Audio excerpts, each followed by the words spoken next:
So Bam had a big game against the Hawks last night. There was different ways you could go about it. As he was kind of definitely his best game since the All Star break. He's kind of been having some down games, I guess, since that span. But obviously, he broke out in this game a little bit. But I think the most intriguing part about it was the fact that the way he was utilized in this game. It wasn't just him. Uh, you know, he had 12 free throw attempts, but it was a lot of him just like running actions for himself. The team running actions, Spo running actions. He was sitting there on the sideline calling stuff every time down to seem like forget Bam in a certain action. I just want to go through some of the stuff that he was kind of being utilized in and why it's so important to do this more often. This shouldn't be an anomaly to like see this many actions run for him in a game. So it starts right here early in the game.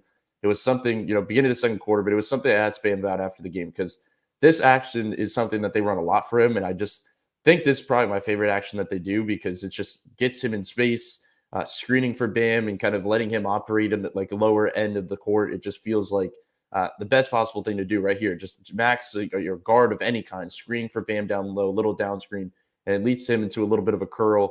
He can curl back in, gets an elbow touch, jabs, and ends up getting to that jumper. It's all about getting to that spot where he likes to get his jumper in the little dotted line.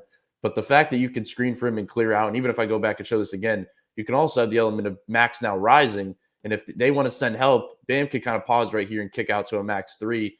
So there's different elements here. And, not to overharp on this, but like you can look at the corners as well. You have two players in each corner. It's like a spread out action. When you can kind of spread out like that in the half court for Bam to kind of maximize space even through all the shooting issues, that's a good thing. So then we get into some other stuff. This was something that I was talking about. Spo was really kind of calling for this on the sideline. He was kind of yelling at them to run this. Now it's basically a split action. Caleb's going to screen for Tyler. Spo's trying to wave for Tyler to kind of sprint off this screen. He could potentially get into a handoff with Bam, kind of an empty corner type thing.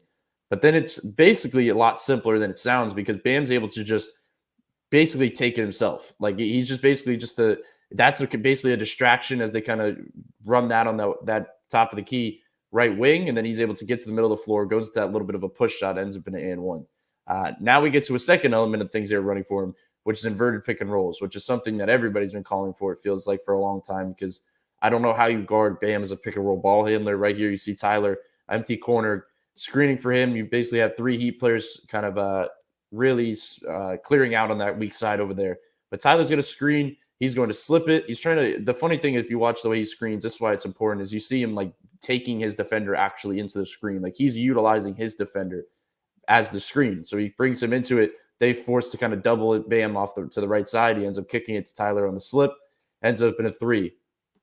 We go back to this possession at this point where it's basically a quick insert to Bam. Tyler turns into an inverted pick and roll as well. Similar thing. You see three players kind of sprinted out on the weak side.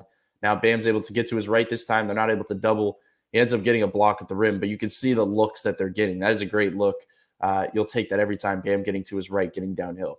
The final thing I want to point out, the things that they're running for him, is late in the game, we saw a certain two-man game that they were going to a ton, which was Gabe Vincent, Bam, pick and rolls. And you may be wondering, like, why are they doing that?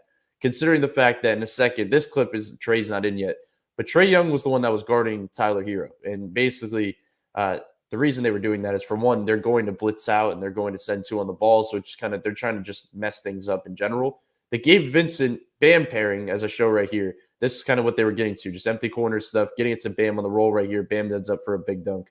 But the reason I point this out is that they were getting to this for one specific reason, and it's because they wanted Bam to operate against the drop. They didn't want the constant blitzing at this point in the game and kind of having to make decisions and help. They're like, no, we'll put Tyler off ball. We'll let Trey kind of get these defensive possessions off, but we're going to just basically, because they're not going to adjust out of the drop here, we're just going to keep feeding Bam in this range. So now Gabe, once again, waits, hits him in the pocket. He ends up in a little push shot right here in the middle of the lane. That is an ideal shot that you want at this point in the game. Another one, similar setup, clear spacing, empty pick and roll. Gabe's trying to operate, gets it to Bam right here, ends up getting to his left. Tough little lay-in down the lane. I just thought their approach and the way that they were kind of utilizing him, from the sets with the curls, the inverted pick and rolls, and then obviously to finish it off, just kind of finding the slots to get him involved with that pick and roll with Gabe Vincent.